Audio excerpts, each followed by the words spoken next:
નમસ્કાર મિત્રો, આજે આપણે એનએમએમએસ પરીક્ષામાં ગણિત વિભાગની અંદર પ્રકરણ એકમ નંબર 4 સાદા સમીકરણ વિશે અભ્યાસ કરીશું. સમીકરણ વિશે પહેલા સમજી લઈએ આપણે.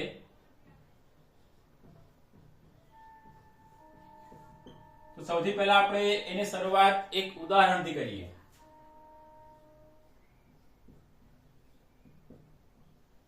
અહીંયા મેં ઉદાહરણ લખ્યું છે કે x + 3 = 5 બરાબર છે. આની અંદર આપણને મનમાં એક વિચાર આવે કે x + 3 = 5 તો x શું છે? તો આપણા મનમાં એક વિચાર એવો આવે કે ધારો કે x ના બદલે આપણે એવી કઈ સંખ્યા ધારીએ કે જેમાં 3 ઉમેરતા પરિણામ 5 મળે આપણને.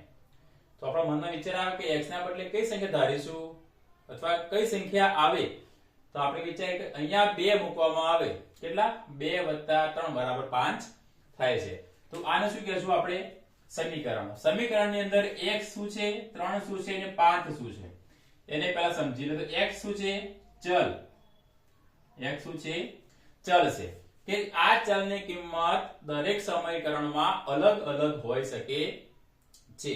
ચલની કિંમત દરેક સમીકરણમાં, દરેક ઉદાહરણમાં, દરેક દાખલામાં આની કિંમત અલગ અલગ હોય. અહીંયા આપણે x ના બદલે 2 કિંમત આવે છે તો 2 મૂકીએ તો 2 માં 3 ઉમેરીએ તો જવાબ 5 મળે છે. તો અહીંયા x ની કિંમત કેટલી આવી? 2. જ્યારે 3 અને 5 એ શું છે? અચળ પદ છે. અચળ કે એની કિંમત ક્યારેય બદલાતી નથી. 3 એ કોઈ પણ સમીકરણમાં લખીએ તો 3 ના 3 થવાના છે. 5 તો 5 ના 5 રહેવાના છે. બરાબર છે. તો મતલબ અહીંયા 2 મૂકીએ તો 2 અને 3 કેટલા થાય છે? 5. અહીંયા શું છે? પરિણામ 5. મતલબ કે બરાબરની આ બાજુ અને બરાબરની આ બાજુ બંને બાજુની કિંમત કેવી થાય છે? સરખી. અહીંયા પરિણામ 5 થાય 2 મૂકીએ તો, અહીંયા પરિણામ 5. મતલબ કે બરાબરની બંને બાજુની વેલ્યુ કિંમત સરખી આવે છે. તો આ કહેવાય સમીકરણ. સમીકરણની વ્યાખ્યા જોવી હોય તો વ્યાખ્યા શું છે?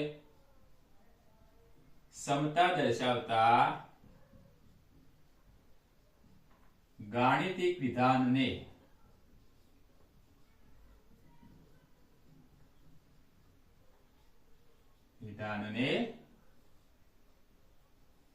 સમીકરણ કહેવાય. સમતા દર્શાવતા એટલે આપણે જોયું કે આજે સમીકરણ લખ્યું છે. બીજું ઉદાહરણ લઈએ આપણે. શું થાય છે જોઈ લઈએ. a + 5 = 9. તો આની અંદર ચલ શું છે? a છે. એની કિંમત શું થશે? તો a ના બદલે આપણે કઈ કિંમત મૂકીએ અથવા કઈ સંખ્યા મૂકીએ અને એમાં +5 કરીએ તો પરિણામ 9 મળે. તો આપણને વિચાર આવી જશે કે એના બદલે જો 4 મૂકવામાં આવે તો 4 + 5 = 9. તો આની અંદર a એ ચલ છે. એની કિંમત દરેક સમીકરણમાં અલગ અલગ હોય છે. તો આ એક સમીકરણ છે. બરાબર છે. આવા પણ સમીકરણ હોય છે. 2x + 2 = 10. આ પણ એક સમીકરણ હોય છે. તો આની અંદર જે x છે એની કિંમત અલગ હોય છે કેમ કે આ શું છે? ચલ છે. તો દરેક સમીકરણમાં જે પણ ચલ હોય છે એ સમીકરણ પ્રમાણે એની કિંમત બદલાતી હોય છે. જ્યારે અચળ જે હોય છે 2 છે, 2 છે, 10 છે, આમાં 3 છે, 5 છે, આમાં 5 અને 9 છે, એની કિંમત ક્યારેય બદલાતી નથી. તો આ વાત થઈ સમીકરણની. એટલે સમીકરણ એટલે સમતા દર્શાવતા ગાણિતિક વિધાનને સમીકરણ કહેવાય. ઓકે, સમીકરણનો ખ્યાલ આવી ગયો. ચલો એના પછી આપણે આગળનો મુદ્દો જોઈએ. સમીકરણ પછી બીજો મુદ્દો કયો આવે છે આની અંદર?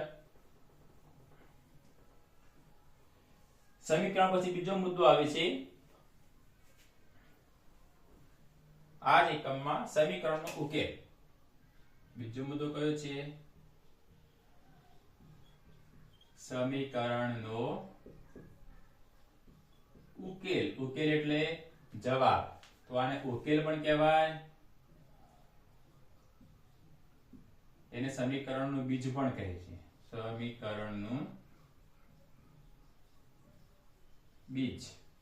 બરાબર છે. ઉકેલ પણ કહેશું અને બીજ પણ કહેવાય. તો આની વ્યાખ્યા સમજીએ એને પહેલા ઉદાહરણ દ્વારા આપણે ટ્રાય કરીએ. ઉદાહરણ સમજીએ પહેલા. ધારો કે અહીંયા a + 2 = 10. બરાબર છે. તો અહીંયા આપણા મનમાં એક વિચાર કરીએ કે આ ચલ છે. શું છે? ચલ. તો a છે એની જગ્યાએ આપણે કઈ કિંમત મૂકીએ અને એમાં 2 ઉમેરીએ, સરવાળો કરીએ તો જવાબ 10 મળે. તો આપણા મનમાં વિચાર આવી જાય કે એના બદલે આપણે 8 મૂકવામાં આવે, એ બરાબર કેટલા મૂકીએ?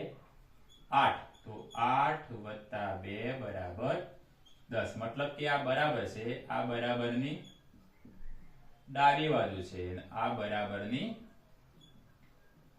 જમણી બાજુ છે. બરાબર છે. એટલે આ સમીકરણની અંદર એ ચલ છે, ચલના સ્થાને આપણે કેટલા મૂક્યા? 8 મૂક્યા. તો 8 + 2 થાય તો પરિણામ આપણને 10 મળે છે. હવે આની વ્યાખ્યા સમજીએ. સમીકરણનો ઉકેલ. તો આપણે એમાં શું કરીએ? પહેલા સમીકરણમાં આપણું સમીકરણ તેમાં શું કરીએ? સમીકરણમાં ચલના સ્થાને, જે ચલ હતું ત્યાં, ચલના સ્થાને જે કિંમત મૂકીએ તેનાથી સમીકરણની બંને બાજુના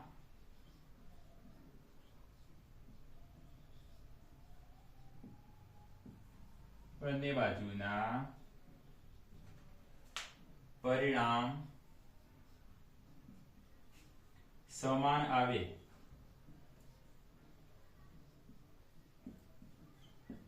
તે કિંમતને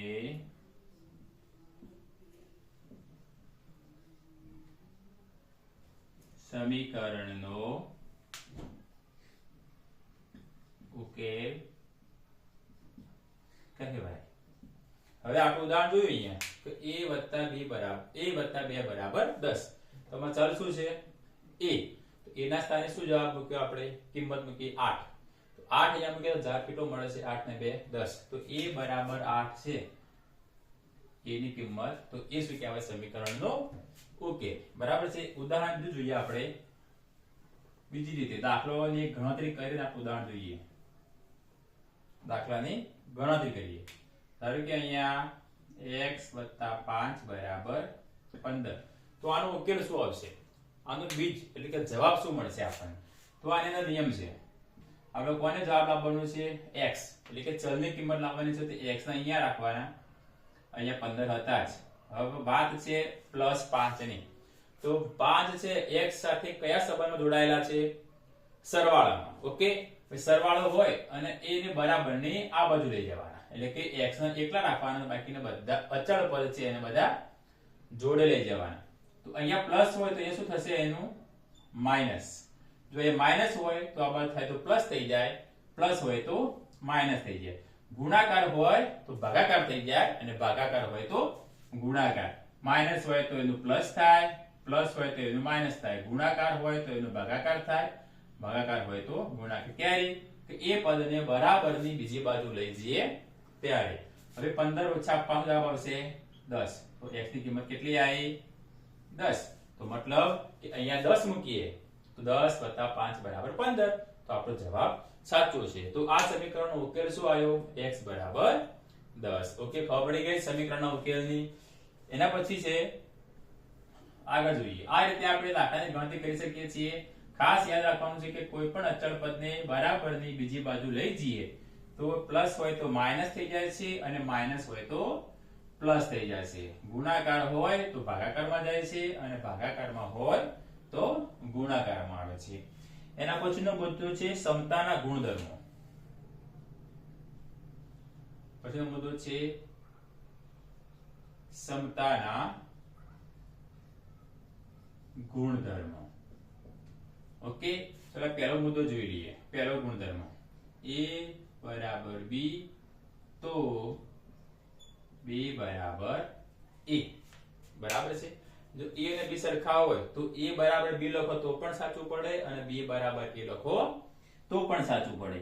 તો અહીંયા પૂર્ણાંક સંખ્યા આપણે a b c માટે છે, તો a બરાબર b લખો અથવા b બરાબર a લખો તો એની કિંમત સરખું રહે છે. તો શું છે અહીંયા નિયમ?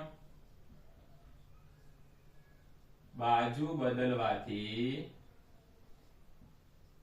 પરિણામ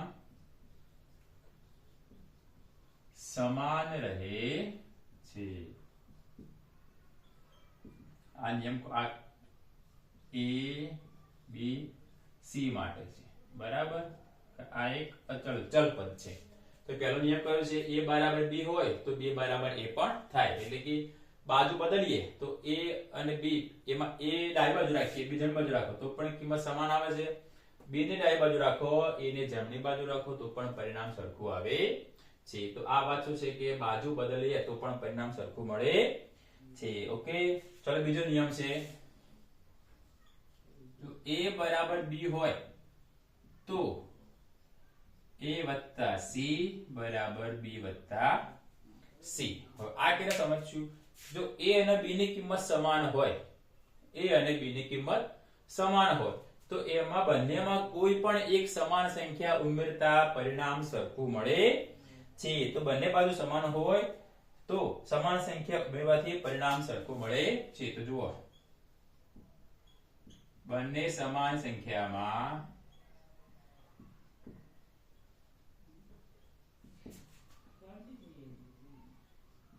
સમાન સંખ્યા ઉમેરવાથી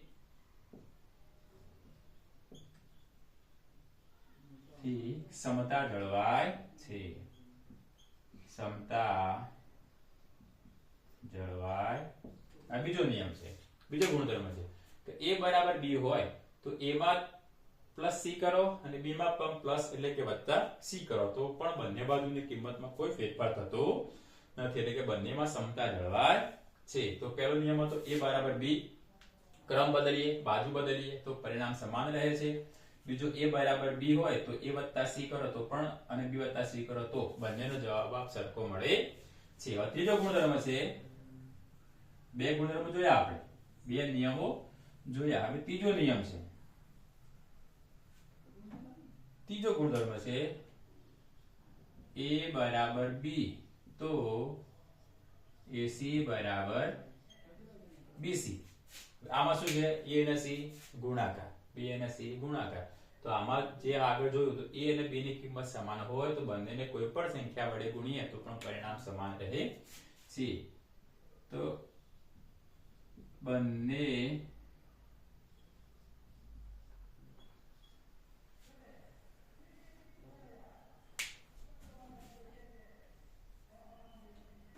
અહીંયા છે બંને બાજુ સમાન હોય તો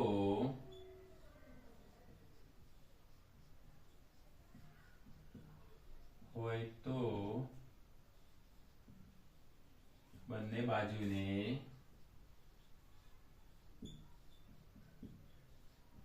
કોઈ પણ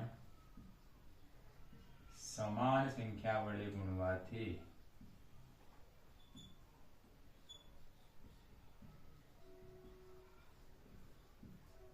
સમતા જળવાય છે. સમતા જળવાય છે એટલે કે બંને બાજુનું પરિણામ સમાન મળે. તો a અને b જો સમાન હોય તો a ને c વડે ગુણવાથી બરાબર b ને c વડે ગુણવાથી બંનેને પરિણામ બંનેના સમાન મળે છે. તો અહીંયા પણ સમતા જળવાય છે. બરાબર છે. આનો મતલબ શું છે? તો કોઈ પણ ઉદાહરણ લઈએ આપણે, 2x + 4 બરાબર 14. એક આ ઉદાહરણ છે, આપણે દાખલો જોઈએ છે. બરાબર છે. તો દાખલાની ગણતરી કઈ રીતે કરવાની? તો અહીંયા દાખલો ગણવા માટે આપણે આગળ જોયું એ રીતે દાખલાની ગણતરી આપણે કરીએ. કેવી રીતે ગણાય છે જોઈ લઈએ એકવાર. 2x + 4 બરાબર 14. ઓકે, તો એ ચલ ક્યાં છે? x. તો x ની કિંમત મળે તો આપણને આ સમીકરણનો જવાબ મળી જાય. તો શું કરીશું? સૌથી પહેલા બરાબર ના બરાબર, અહીંયા 2x છે એનો રહેશે, અહીંયા વત્તા 14 4 છે, અહીંયા 14 સાથે શું થશે? માઈનસ. હમણાં આપણે આગળ જોયું કે બરાબરની આ બાજુથી કોઈ પણ અચળ પદ કે ચલ પદ બીજી બાજુ લઈ જઈએ તો જે પ્લસ હોય તો માઈનસ થઈ જાય, માઈનસ હોય તો પ્લસ થાય, ગુણાકારમાં હોય તો ભાગાકાર થાય અને ભાગાકાર હોય તો ગુણાકાર. આગળ જોઈએ હવે 2x એમના એમ રહેશે, 14 માંથી 4 બાદ થાય તો કેટલા વધે? 10. ઓકે, હવે x સાથે 2 ગુણાકારમાં છે તો એનું શું થશે? ભાગાકાર. તો 10/2 બરાબર x બરાબર 5. તો જવાબ શું મળ્યો આપણને? x ની કિંમત 5 મળે. તો આ રીતે આપણે સમીકરણના દાખલાની ગણતરી કરી શકીએ છીએ. આ ગુણાકાર તો ભાગાકાર થયો, ભાગાકાર હોય તો ગુણાકાર. ભાગાકારનો દાખલો જોઈ લઈએ આપણે. એક x ભાગ્યા 5 બરાબર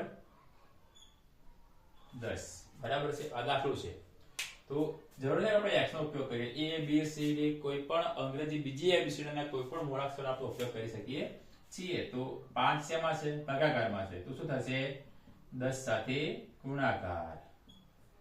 તો x ની કિંમત કેટલી મળશે? 10 પંચુ 50. આપણો જવાબ સાચો છે કે ખોટો એક જ રીતે ખબર પડે. તો જુઓ x ની કિંમત કેટલી આવી? 5. હવે આમાં જોઈએ 5 મૂક્યા તો શું થાય? 5 દુ 10, 10 વત્તા 4 એટલે 14. આવી ગયો જવાબ. તો આપણો દાખલો સાચો છે. અહીંયા x ની કિંમત કેટલી આવી? 50. તો 50 અહીંયા મૂકીએ તો 50 ભાગ્યા 5 શું જવાબ આવશે? 5 દાન 50, 10 આવી ગયા. તો આપણો જવાબ સાચો છે. ઓકે, તો આપણે આ રીતે સાદા સમીકરણ દાખલા ની ગણતરી કરી શકીએ છીએ. Okay, thank you.